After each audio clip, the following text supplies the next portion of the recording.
Welcome back. Yes, we'll be talking about what you just saw now, the security breach in NDA, and we've got Commodore Kunle Olawunmi joining us here this morning. He's the head Department of Criminology and Security Studies, Christland University, Nigeria. Good morning, sir. Thank you for coming on today.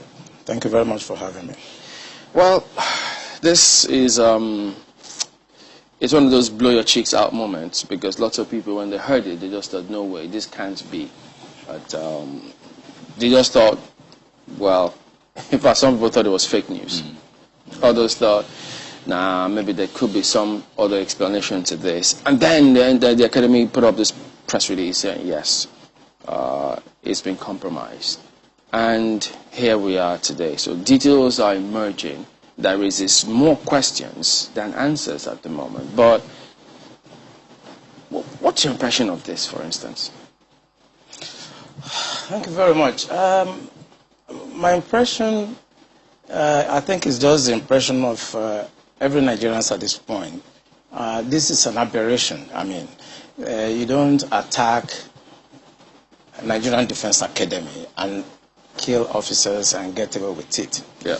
The last time I was in NDA was in 2017. I went to carry out an investigation by the Minister of Defense. I wanted me to check what is going on with the training and the security environment there. I remember I spent about a week at NDA with the commandant and with the staff, you know. But something struck me, and that was every Friday, the gate of NDA is thrown open, and everybody have access to come and pray in the mosques. And I want to actually enjoin journalists to go to all military formations across the country on Friday by 1 o'clock. You are going to see the same thing happening across all military formations, including Naval Training Command at Papa, including the division in Ibadan, including NDA, including Jaji. I was in Jaji in 1994 for my junior division. And every Friday, our gate is thrown open. And everybody comes in to pray in our mosques. Even though they have their mosque outside. If you go to Defense Headquarters, I serve at Defense Headquarters as the Deputy Director, Defense Administration between 2015 and 2017.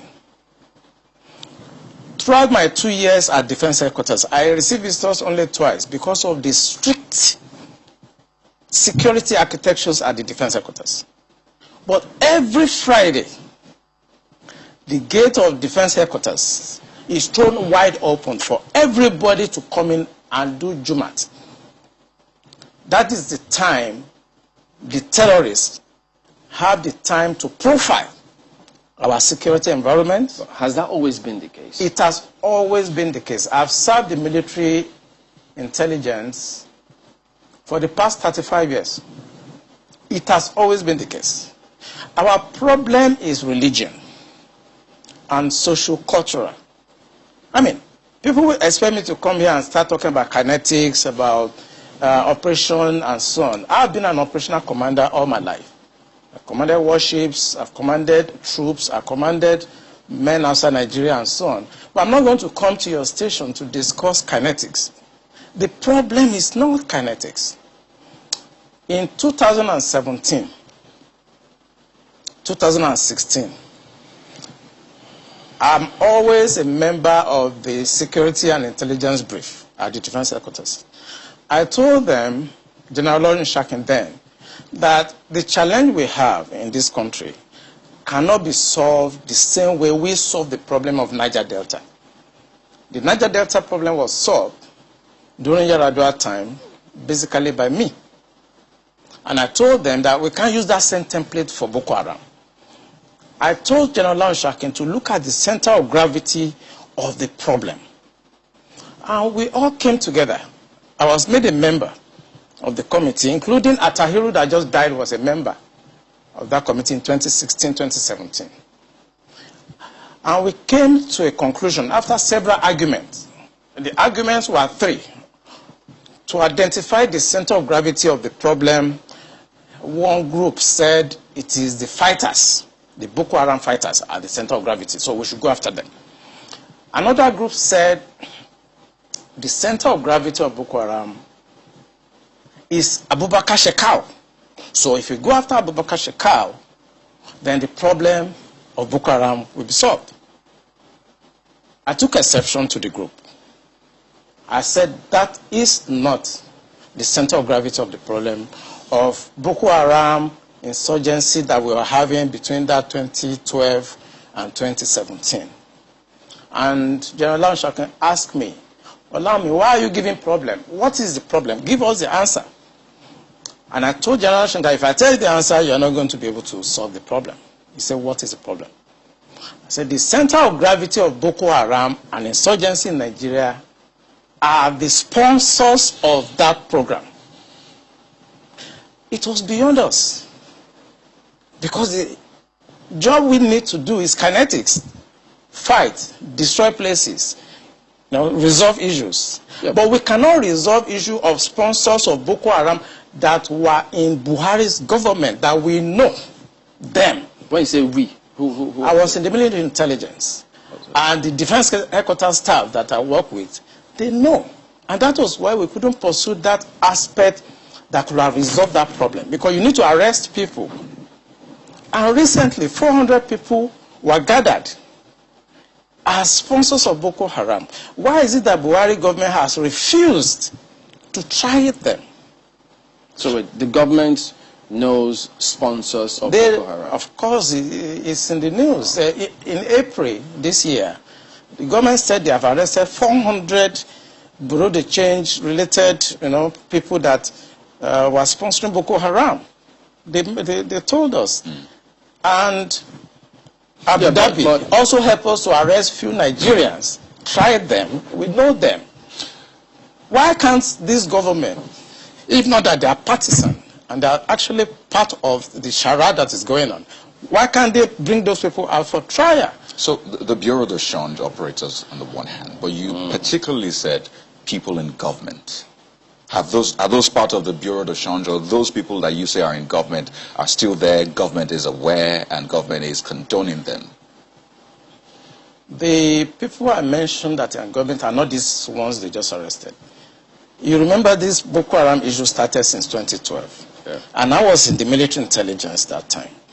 We arrested those people. It is my organization that actually conducts interrogation and interview. And they mention names. I mean, I can't come on the air and start mentioning names of people that are presently in government now that I know.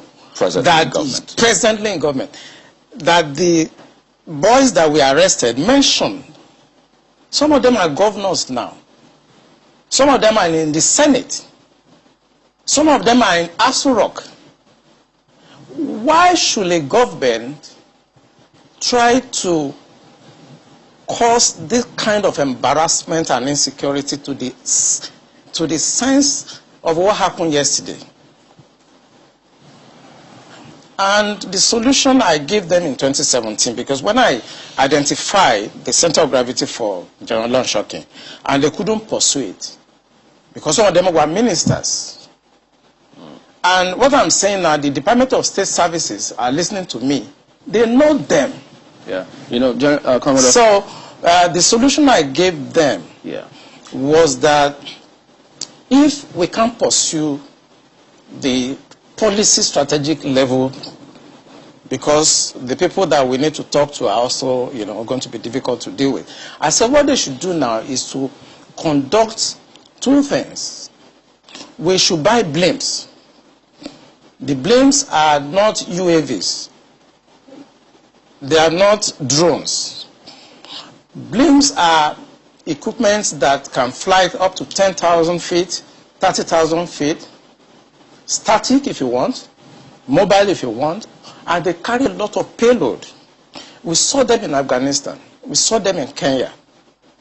This will be something that can give us real-time intelligence, and we can know where these bandits or terrorists, where they emanate from, when they finish operations that they've done, where they go back to. Okay. Well, let's they pick did upon, not buy this equipment up to. No. Okay, you said quite a number of things. Let's pick up on some of them and see if we could make some, if you could shed some further light on some of them. Since 2012, I mean, you've been in operation, as you said, ever since that time. You questioned several people.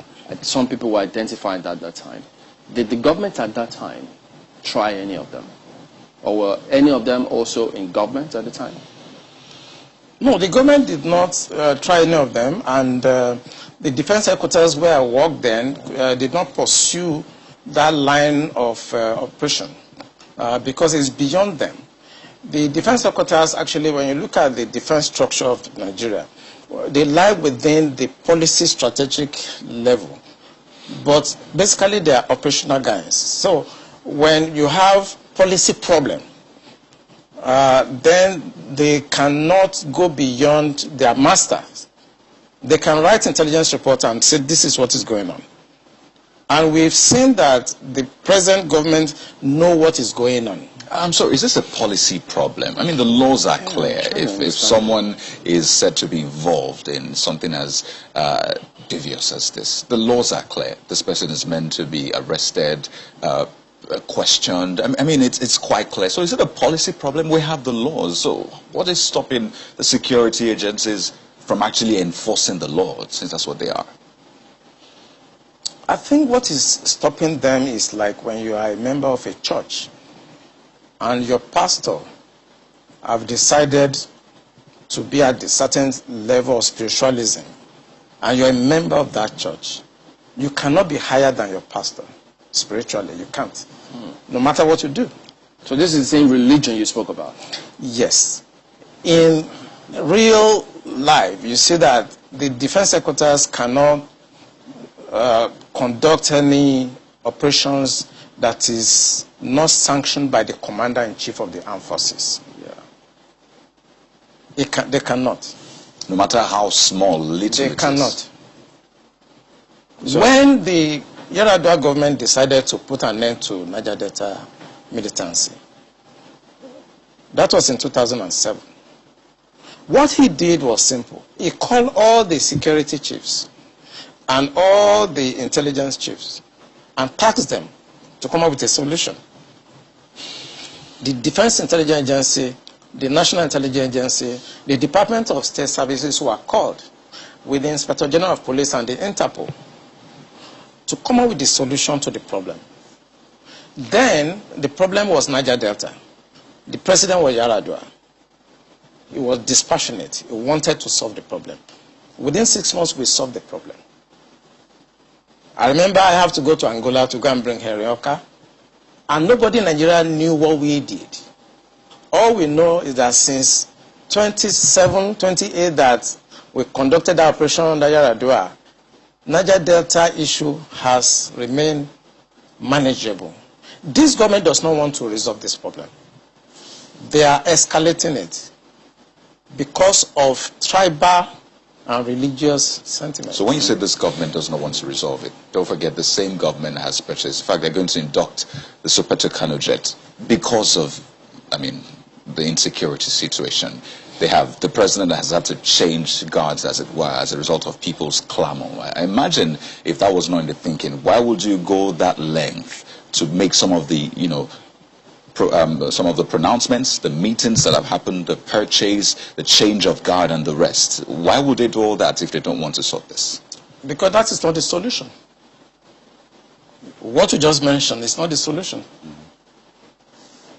When you have a problem at policy level, strategic level, operational level, when you have a problem, what you need to do is to identify the center of gravity of that problem and attack it. That's what you do.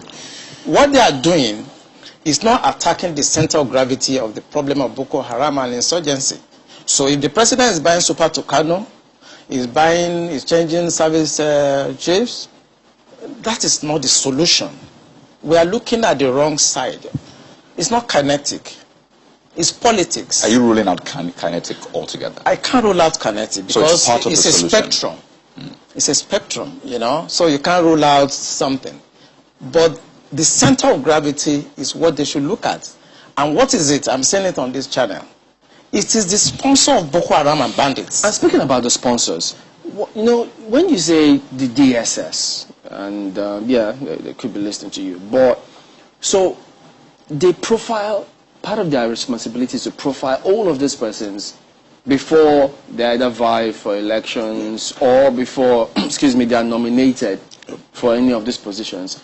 Doesn't that happen? Don't they get intel and say, look, this and this is what we found, and then we don't think that this should proceed further? Doesn't that happen?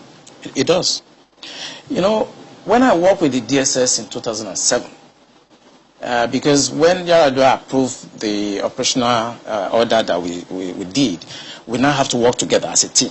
He actually forced all of us to sit down together and work together.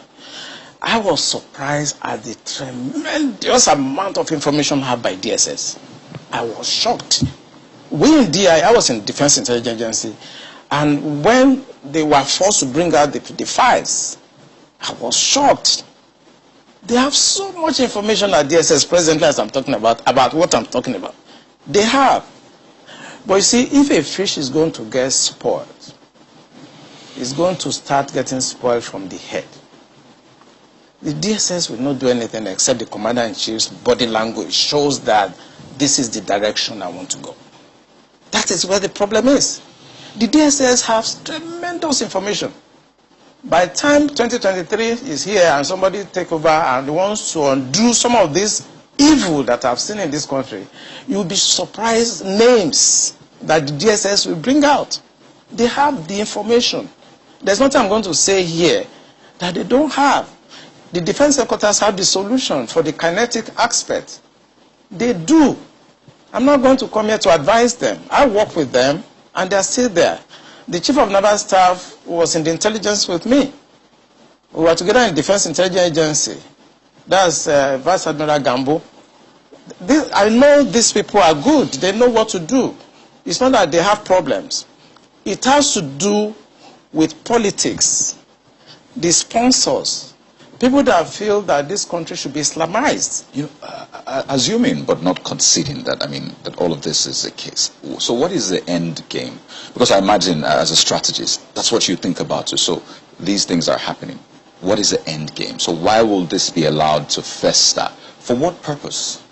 The end game for them, because we did, normally when you want to look at this type of challenges, what you do is that you go through what we call the intelligence circle. Okay?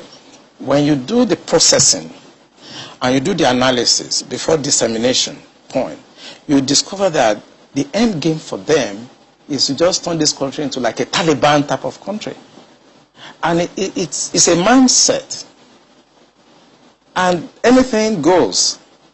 In other words, 10% casualties, 20% casualties is allowed in trying to achieve the end game of Islamizing this country. That's for the terrorists, the bandits. It's not for the terrorists and the bandits, for the sponsors. Because I told you, and I will repeat on this channel, the sponsors of Boko Haram and the bandits are the problems. And defense headquarters, the army headquarters, the naval headquarters, the air force cannot do anything about that. Buhari has to do something about that. The Interpol has the list of those people that are sponsoring Boko Haram. I work with Interpol. They should ask, if they don't know, they should ask. The government of Dubai, they have the list of those people. During the trial of those people that were caught, names were mentioned. They have the list. The government also told us that they've arrested 400 sponsors of Boko Haram. Why should a government not try those people and bring peace and harmony and safety to this nation? Why won't a government do that? Those people that are going to harass cadets and officers in NDA, they live around the place. I know NDA very well. I was in Georgia, I was in NDA as young officers, and I know the area very well. They live around the place. So why can't you put up a blimp that can see what they are doing in real time and eliminate them? Why won't you do that? In fact, there were more details saying that some persons slept up, but we'll come to that hopefully. Markwa has got some questions for you. Markwa, go ahead, please. Thank you, Chamberlain. Much as we're looking at it looks like we're looking at the remote causes. The immediate causes, I think, is what is worrying a lot of people in terms of the significance of the attack. For some people, they're wondering, what do you think were the bandits trying to pass home a message when they chose the National Defense Academy as the area of the attack? I mean, as the area they decided to attack? Because normally people know that military installations, for instance, if you were to, I mean, you've talked about how the military institutions are usually open to the public on Fridays. There'll be questions as to this attack did not happen on a Friday, it happened on a Tuesday. So the guards were supposed to have been up. So there'll be questions as to what happened, how was the perimeter breached, what about the guards that are usually mounted on, watchtowers, what were they doing? Were they asleep? There'll be areas where there are CCTV cameras. What happened in those areas as well? There are huge questions around that. And then the significance, what gave these bandits the audacity, the temerity to be able to say, this is going to be the area we want to attack today? Do you have any questions roaming in your head in terms of, what were they trying to really achieve beyond? Because some people say this is not about ransom. Maybe they want to take a ransom, yes, maybe. But it looks like they were trying to send home a message. Yeah, thank you, Makwe. You just got it right. They just want to send a message. And this is what terrorists do. And what the Buhari government should do is to tag these people as terrorists. What they want to do is to send a message to create fear and to show the military that we can come for you and there's nothing you can do. You may not know, I don't know whether it's out in the news, that the major has been killed. Belongs to some groups, and I know about 3 hours ago his body was found. He has been killed. So it's not about ransom. I just want to confirm to Makwe that she is right. It's not about ransom. They just want to pass a message. We can come in. We can do what we need to do. And there are some hardliners in this government that are sponsoring this kind of narratives. They just want to show that they can Islamize this country. They think about Taliban. They think about the Mujahideens. And they want to replicate it in this country. And they don't care what happened.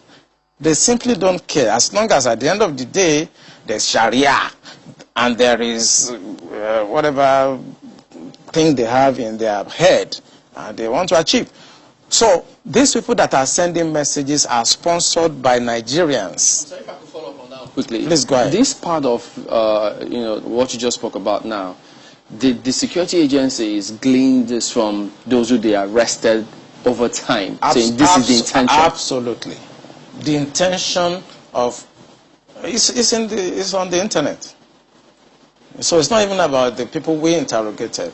The intention is to Islamize Nigeria and practice Sharia. And it doesn't matter if some people die. It doesn't matter if you're embarrassed. It doesn't matter if our economy has degenerated. Look at the interest rate. Look at the inflation rate. Look at the debt profile of Nigeria. They don't care. As long as at the end, the Quran is at the sea. So some people in this country have this mindset. And we must tell the truth. If you tell the truth, you die. If you don't tell it, you die. Some people have this mindset to Islamize the nation. And they are in the government. And people know them. The DSS know them. The NIA know them. The DIA knows them. Because it is the DIA that conducted the operations, that arrested these sponsors. So they know them. Why is the government, the commander-in-chief of the armed forces? The general area of Afaka, where where the NDA is cited, is no stranger to this sort of attacks. Before now, I mean, a few other institutions around the Defense Academy have also been attacked. Talking about the Institute of Agriculture and Forestry, Mechanized Division, something to that effect. I can't remember the exact name of the institution now, but we do know that they have been around this area. Now, I'm looking at the front page of Daily Trust newspapers, and they have this, why NDA security was compromised. And the first writer says, bandits leave peacefully. Peacefully is in parenthesis, near Academy. There have been questions before now that sometimes, you know, this happened in Jos, around Rukuba, that, there were attacks happening in the neighboring area, and that the military institutions did nothing. The same thing happened when there were attacks on the airport, residential area in Kaduna. That was very close to the Defense Academy. They did nothing. They attacked the forestry school in Kaduna. They did nothing. Now they have finally come for them. But the talk is that these people have been there all along. They never went anywhere. The bandits who perpetrated this attack have been there all along. Does the military really need, I mean, if this is something that is of concern to the security agencies, because it was only a matter of time from what it would seem that we're reading that these attacks were going to happen, it didn't really need to wait this long before they took action against people they knew were a security threat to not just them, but also the people around their environment. Yeah, Makwe, I may also shock you that some cadets have been abducted before now. And when they took these cadets away, and they demanded for ransom, as low as 400,000 naira at that time, the cadets were released after the ransom were paid. And the cadet told them that where they took them to, that they could hear the parade going on in NDA, that they were not taken far away from NDA, that every morning they hear the parade and the programs going on in NDA while they were in the camp of the terrorists. You are right. These people live around NDA. It's about social-cultural issue. As long as you are a Muslim and you speak Fufude or Hausa, you can do whatever you like and fraternize with the military and go in and out of the barracks. You are saying that the attack did not happen on Friday. Of course, it will not happen on Friday, but they have enough time to carry out surveillance. They have enough time to have insiders that will work with them.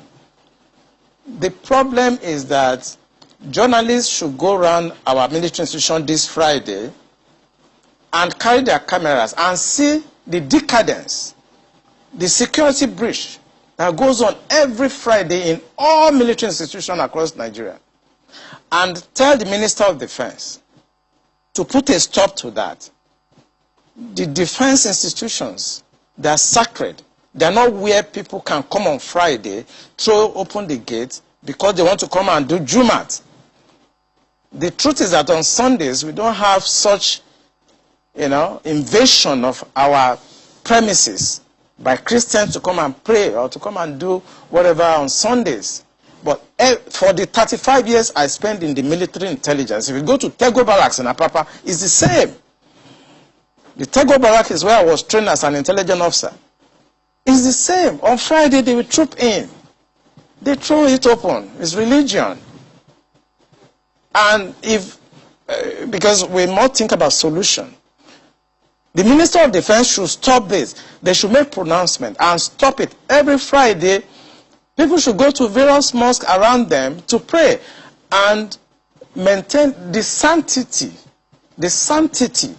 of our military institutions. That's what I want to know if this has been an issue before now. I mean, has this been anything that, the people at the top in the military have found as a source of concern? Let me raise an instance. For instance, we know that at almost every security institution, even on the roads here in Abuja, before you can enter the same road that leads to any military institution is divided in two. There are huge barricades to prevent anybody from just entering, so to speak. this became a source of concern for the military, in terms, especially after the attacks on the police headquarters.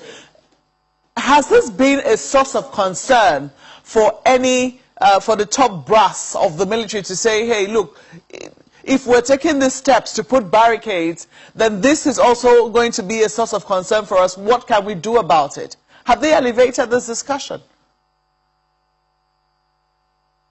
At Defense Headquarters, every Monday, even if you go this Monday coming, you will see they are always there to discuss intelligence and security brief. We discuss all topics there, including the issue of Muslims gathering every weekend. All those barriers you see at Defense Headquarters, and that's why I'm talking to the media. They should go there on Friday.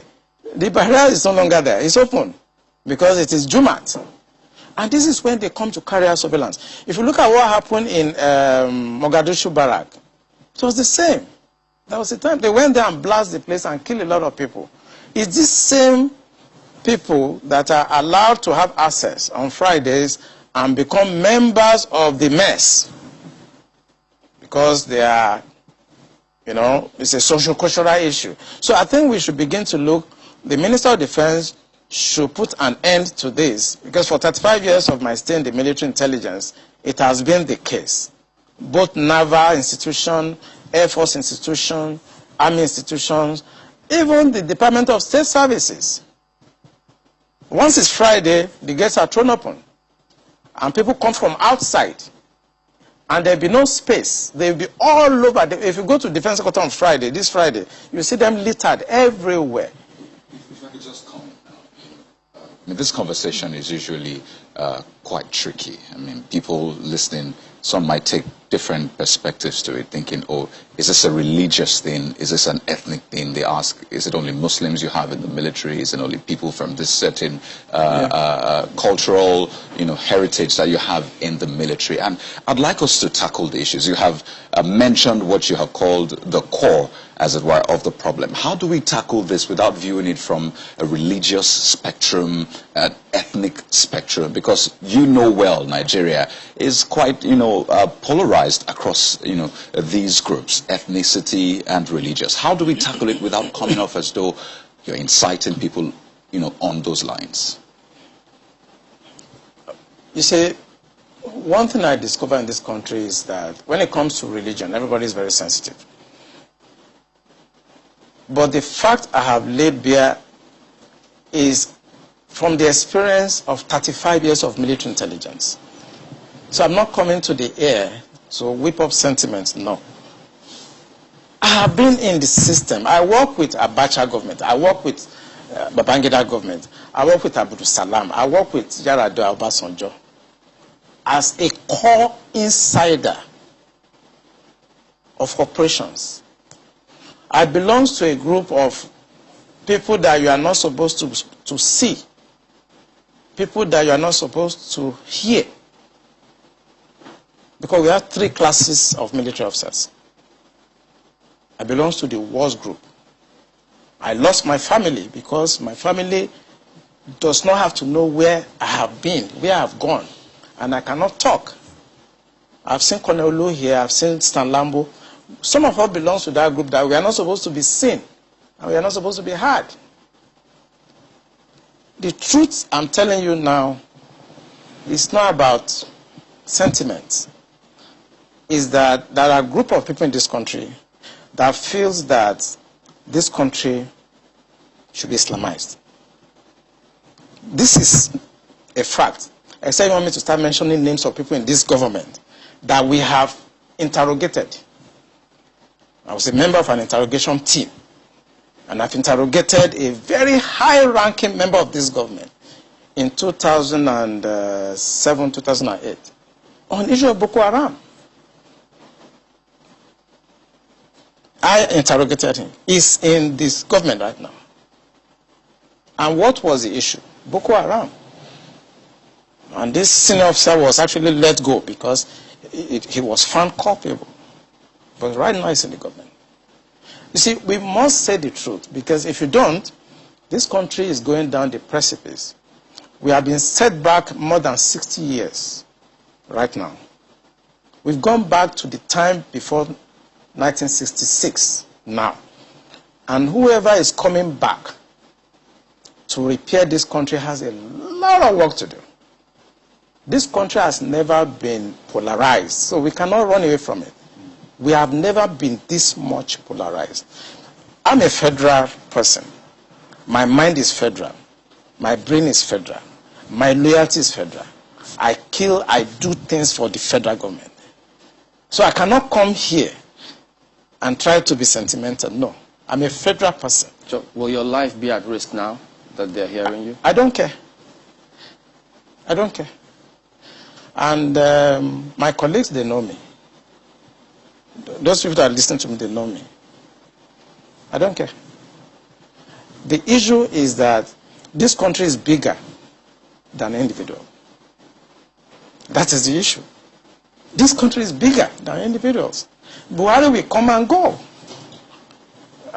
Eliminating me or killing me will not solve the problem. And will not add value. But he will come and go. And somebody must come and repair the damage to the psyche of this society. The damage to the polarization, to the nepotism that I've never seen in my life. I work with all these presidents. This is the worst situation I've found myself. And believe me, internet does not forget. I was part of the people that helped to bring Buhari to government because I believe in him. Have you worked with the government after that? After you helped bring the government? Oh, of course, I worked with him. We brought him in 2015, and I work as the Deputy Director of Defense Administration. And we have a lot of hope in him. And we actually are ready to do anything for him. What he has turned out over the years is shocking to us. I was in Harvard in 2014, in December, when the Department of State Services and CIA and others were contemplating about Buhari and other aspirants. I know what we did to convince the American government that the only person that can come and put this country right is Buhari. That was before the Lagos, APC, before they chose within. Right. And that was how Tinubu came in. We know what we did, but what he has done in the past 6 years is shocking. It's unprecedented. And it should not be allowed to be swept under the carpet because the damage to the psyche of this country is monumental.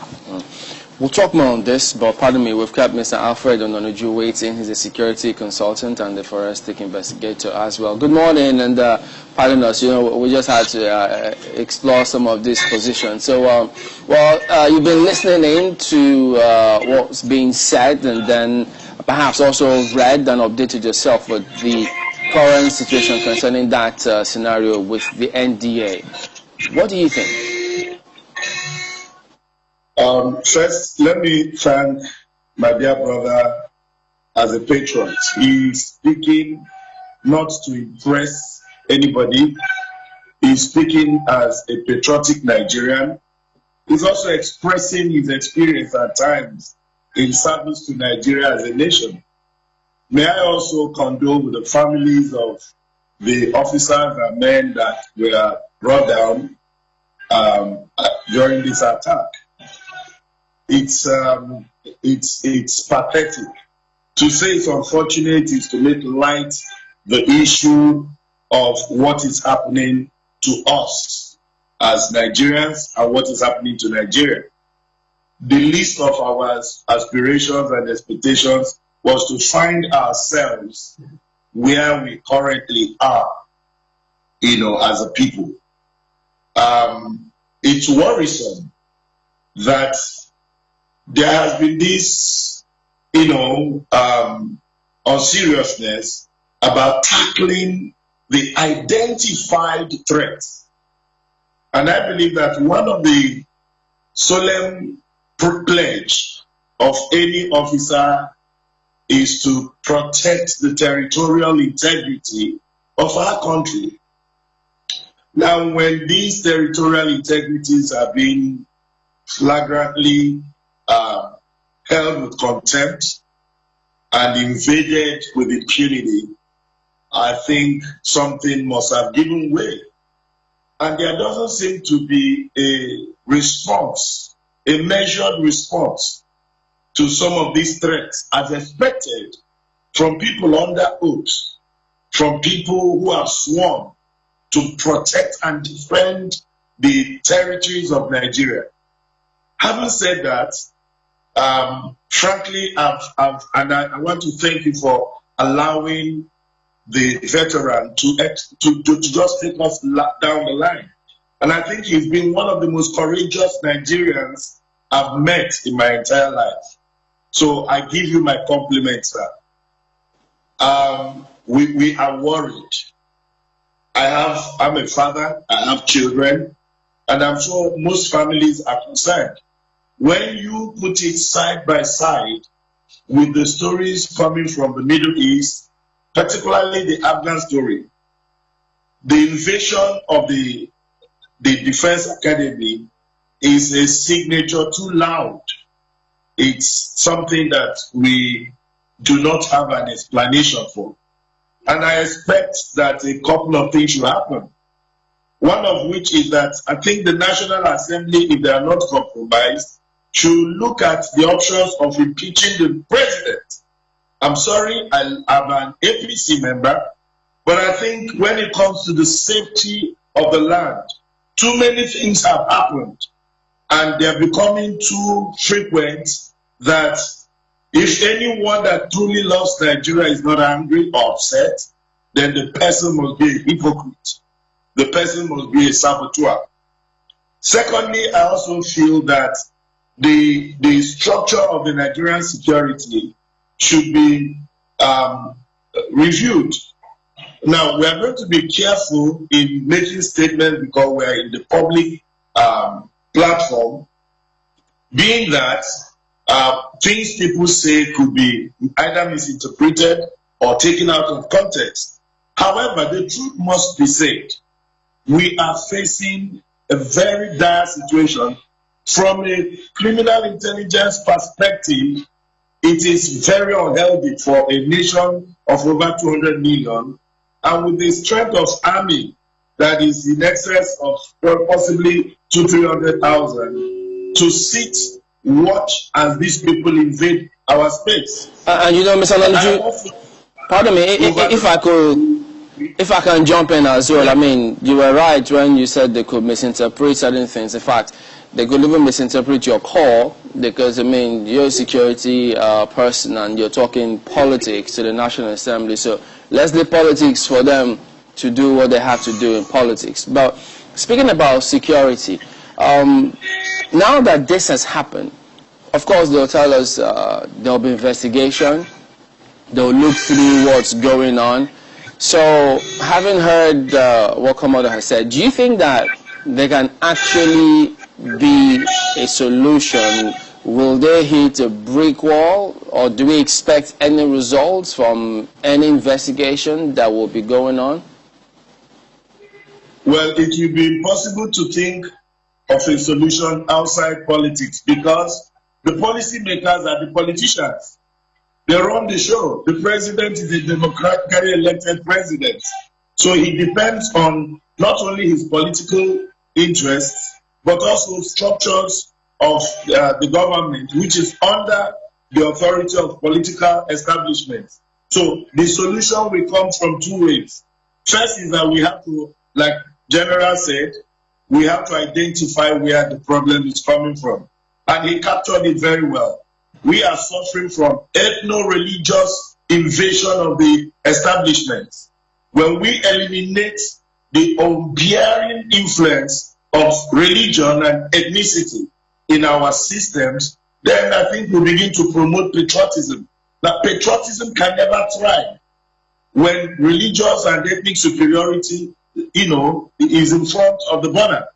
So we need to first of all look at the moral engagement. We need to come back to the table. And actually, this prejudice to those who are crying and calling for restructuring in the country, because where we are, it favors a section of the religious interest more than the other. So what we're going to see is a systemic elimination of each other from the two ends, and then it will boil down to ethnic conflict. Because when you kill somebody that is a Muslim, he comes from an ethnic group, maybe he's a Fulani, or he's Hausa, or he's Yoruba, or Igbo Muslim, then it will trigger a chain of reactions. Now, if you kill a Christian, like the major that was taken, I understand he has a Christian background. So connotations and all kinds of innuendos and all kinds of things will be coming in. So we are sitting on a dangerous platform. The solution for... Pardon me to jump in on this. On the lighter note, there's a problem that came from me, actually. I mistakenly called you Ononuju instead of Ononugbo, and thank you for understanding that it was an honest mistake. Thank you for that. Well, let me bring you back to Commodore. Looking at the narrative out there, they got in by 1 a.m. These terrorists, which sometimes they call them bandits, and now you look at the entire procedure, how this attack was carried out, and then they also said that those who were supposed to be manning the CCTV were sleeping at that time. So if you look at all this chain of events, what does that tell you? Yeah, I think, when you come to tactical operations, the most important element for us is surprise.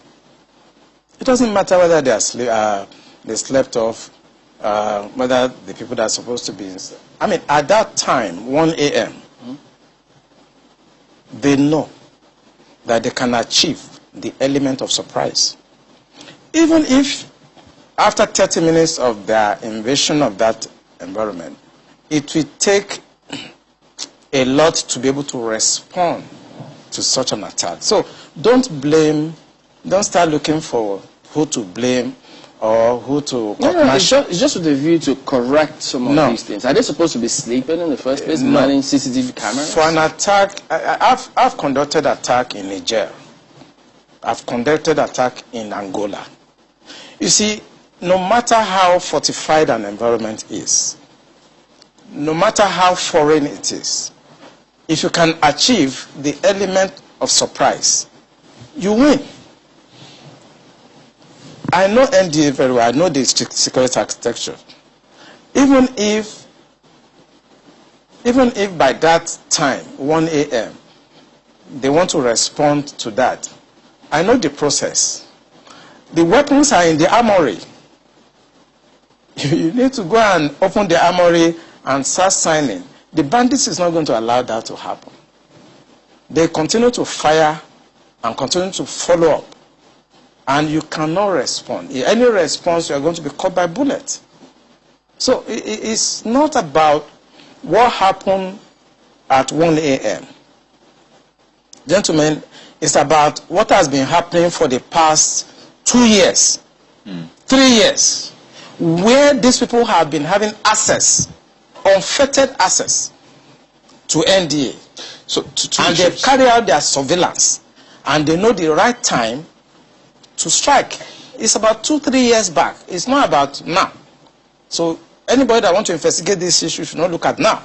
They should look at what has happened in the past 2 years, 3 years, how porous the place has been, and try to mitigate it.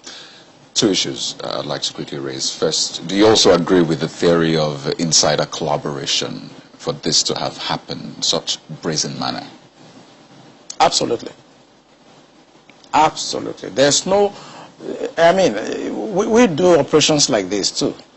And there's no way we can succeed without somebody inside. We must compromise somebody inside, either through blackmail or through incentives. Maybe we give money, or we blackmail the person, or we try to indoctrinate that person. We can't succeed without an inside person. And this attack you saw has insiders collaboration. I've investigated cases like this over the years.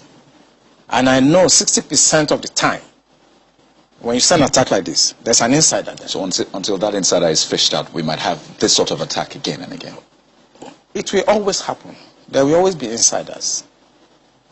If you look at the intelligence estimate globally, there are two variations. The variables are the hostile intelligence service, which is external to that country, and the domestic subversive organizations that is embedded in that country. Nothing evil can happen to a nation without the insider within that nation collaborating with the hostile intelligence services that is outside. It will always happen. If I could just raise this other part. In the statement that was put out, the term unknown gunmen was used 3 times, the 3 paragraphs. Unknown gunmen, unknown gunmen, unknown gunmen. Prior to this time, people called them bandits. Some even called them terrorists. But is it instructive for you that it was a term unknown gunmen that was used? It's deliberate. You know, I'm sorry to say that the media is part of our problem. No, I'm talking about the statement from the academy itself, actually. The academy also have to use that word to avoid reprimand from the higher authority. I was the commandant of Defense Intelligence College, and I know that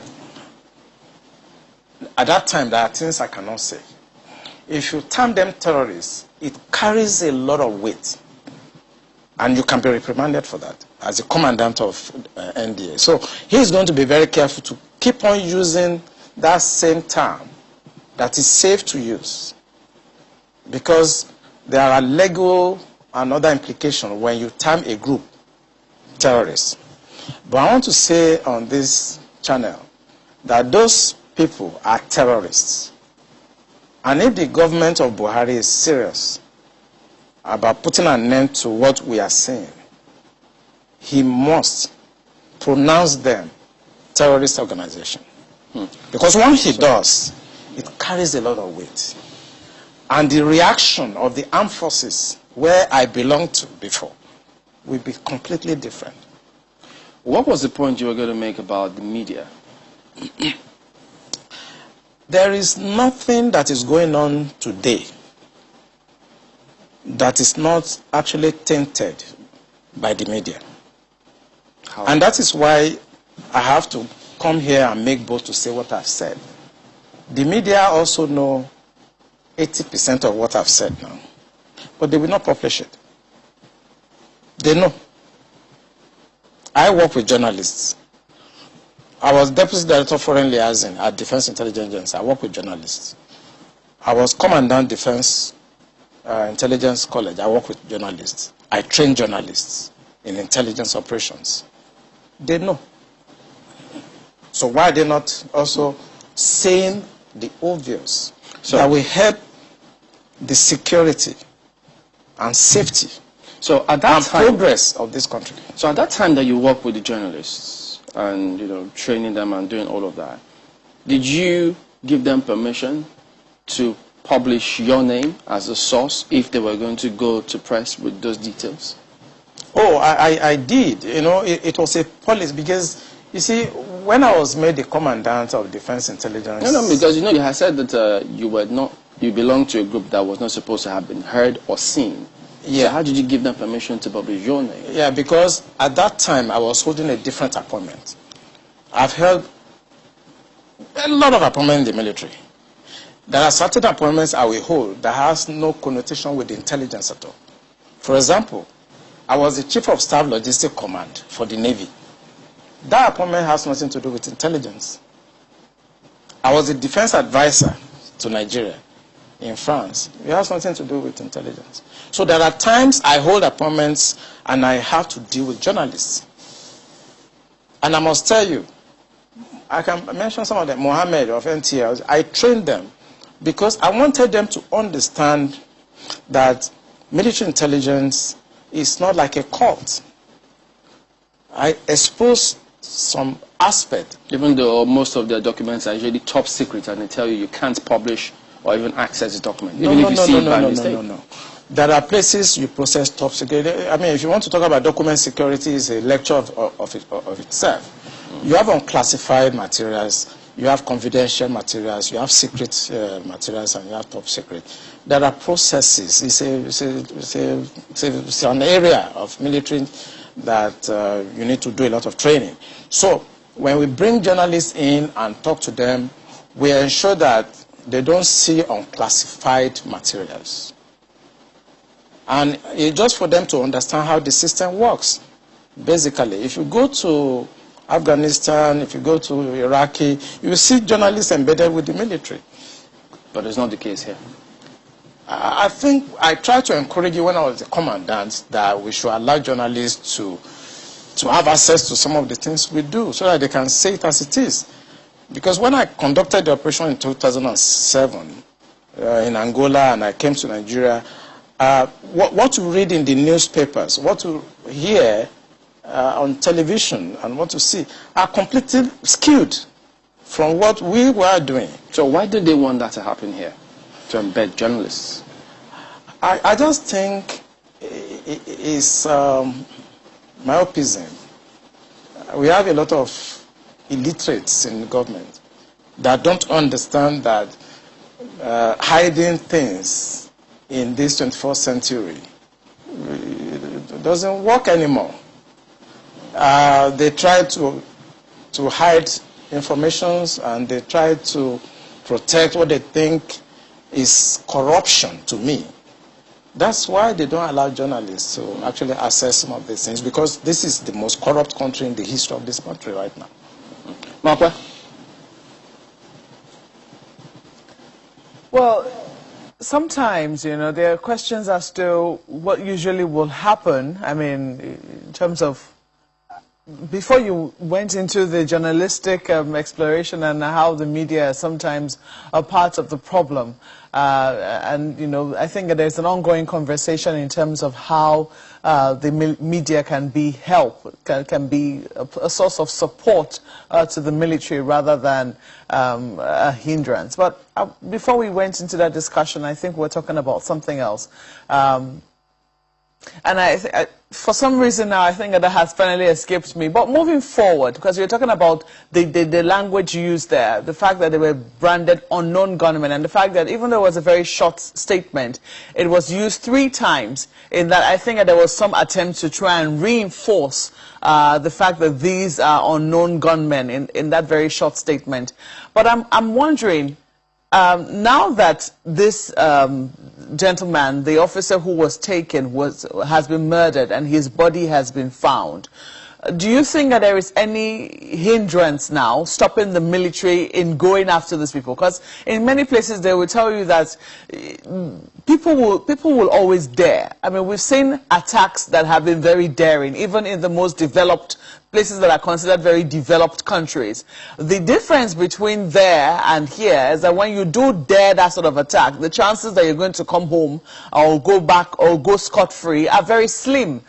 Here we are yet to see how directly the people who committed an offense directly are, you know, brought to book or do not go home and get away with it. Do you think that now that there is nothing at stake in terms of how this this major, who his body has now been found lifeless, is there any hindrance stopping the military from getting the actual people, not just the general attack or attacks that happened days later, the actual people who committed this heinous attack and crime on the Nigeria Defense Academy? Yeah, I think they're going to get them. No doubt about that. Few days, few hours, you're going to hear that the military will get them. I know how it feels when things like this happen to colleagues. As there are times we actually disobey instructions. There are times we don't follow operational orders. When our colleagues are killed in a disgraceful manner like this. Since we know we have irresponsible people at the policy level, there are times we don't listen to them. So I can assure you on this station that the military will get them. They will go after them and they will hunt them down. And they're not going to follow all these mullah, imams, and all those people that feels that it is their birthright to Islamize this country and destroy the essence and the fabric of safety, progress of this country. So the military, they're going to disobey, they're going to go out after them.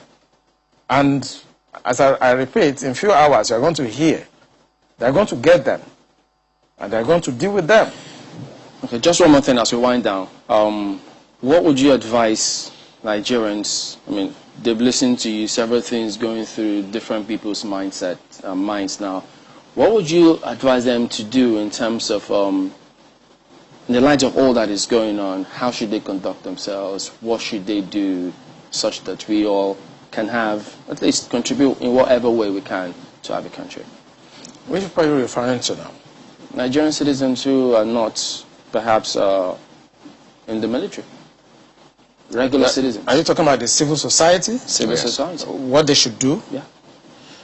I think what they should do, for me, the failure of governance is dependent. It's like a variable. When you do a simple linear regression, the failure of a government is dependent on the failure of the civil society.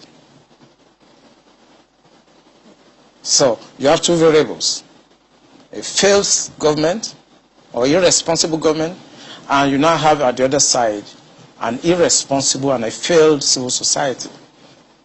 This civil society has also failed.